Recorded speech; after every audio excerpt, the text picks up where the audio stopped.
but Mills doesn't realise where it is. Now he does. Johnson, Woods out here. No panic there from Johnson. Mills has gone on the left. This is Johnson again. Through the legs of Francis. Beattie pushing it around fast. Mills. Ball. The flag is up. That's in the area.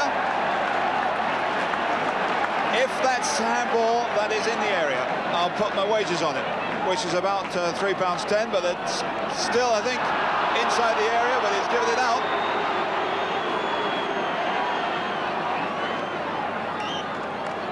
If it was handball, Don Masson doesn't think so. Anyhow, here's Mills with a kick.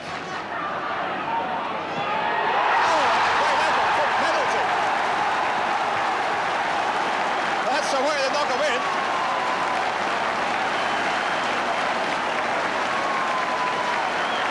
And that's what you call coming up in support.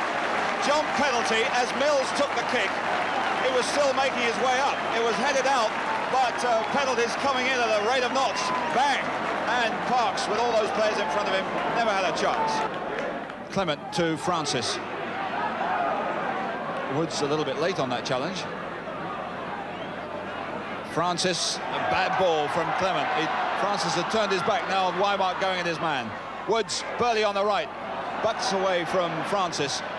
Can't get by Webb, though. Mills, good play to Beattie. Mills again. Working well for each other, trying to drag Rangers out of position. Woods, bit of space. Burley out here with even more. Well, sympathy for him, particularly as he's now got to get back as Thomas runs at Waymark. And still Burley isn't all the way back, but it's Waymark in the right back position. Masson, Beattie is there with Leach. Masson's still there. Givens out on the right. Oh, now Givens is in an excellent position. It's a great effort. That's a first-class goal from Don Givens. Well, as the ball was pushed over from the left, Masson had time, apart from a couple of nudges, to get it out to Givens, waiting out there, wide on the right, jinking inside a player, and then with the left foot, wide of Cooper, for an excellent goal. In goal number 1, Tony Roberts. And there in your picture is the caretaker manager, John Hollands, and Warren Neal also taking his place on the bench there with Brian Morris. So an anxious time for John Hollands. The ball comes over. Simon Barker with a good header away. Danger not over yet for Queen's Park Rangers. It's in! Stoke City have scored! And it's Richard Forsyth. A nightmare start for John Hollands.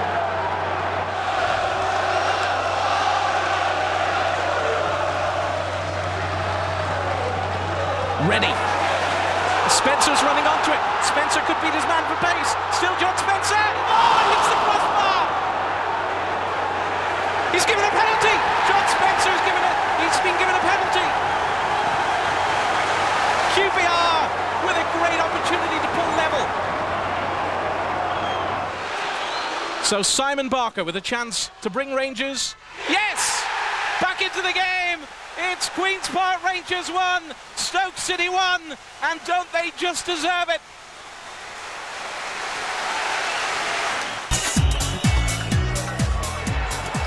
So with the win against Brentford secured, a win over league leaders Plymouth would see us leapfrog to the top of the table.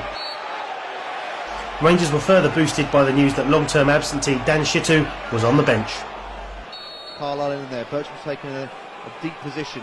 It's low, it's in! It's 1-0 to Rangers! It's Kevin Gallen! The free kick went straight in! Plymouth couldn't defend it, and Rangers have taken the lead. The Summit clash, Q.P.R. versus Plymouth, and it's first blood to Queen's Park Rangers. Fantastic for Q.P.R. Ian Holloway will be happy with that. Judah launches it long into the area, it's too long, it's a poor clearance. Thorpe shoots! Scores! Rangers are 2-0 up, and Tony Thorpe has grabbed the goal that could take Rangers to the top of the table. Delicate enough to keep the ball in blue and white possession. Gallen, this is good football though from Rangers here. Sweeping move to Earl Forbes, now at full-back, right-hand side. Inside to Gallen, Gallen with a chance to shoot, goes in and scores! It's 3-0, and that surely is that! You know, you can only deal the hand of cards, the deck of cards that you've got, and we're still very tight, but when you've got the likes of Danny Shitu coming back, who gets a reception like that, and you can chuck him on when Plymouth are trying to bombard you in the box for the last 10 minutes, then I'm delighted, you know. But it's an awful long way to go. We've done very, very well in the last 2 games, and that's the sort of thing that you're going to need to do for the rest of the season, and you can't even afford any sort of blip at the moment, you know, because everybody around you keeps winning. Telling me, I was surprised, because everywhere I was moving, you know, jogging and that, there was people there clapping me on and that, and it really is a good thing, you know, to know that all the fans are behind you like that. And I don't think no player you can't ignore it, you know, because everywhere you go and everywhere you're trying to stretch and that, there's someone there clapping you on, and you know, it was really good. And you've got to smile back at them and say hello to them. So I was very happy with them. I take it that only happens in Loftus Road, not in general things like the supermarket and stuff. Oh no, no, no, no, no. It only happens at Loftus Road.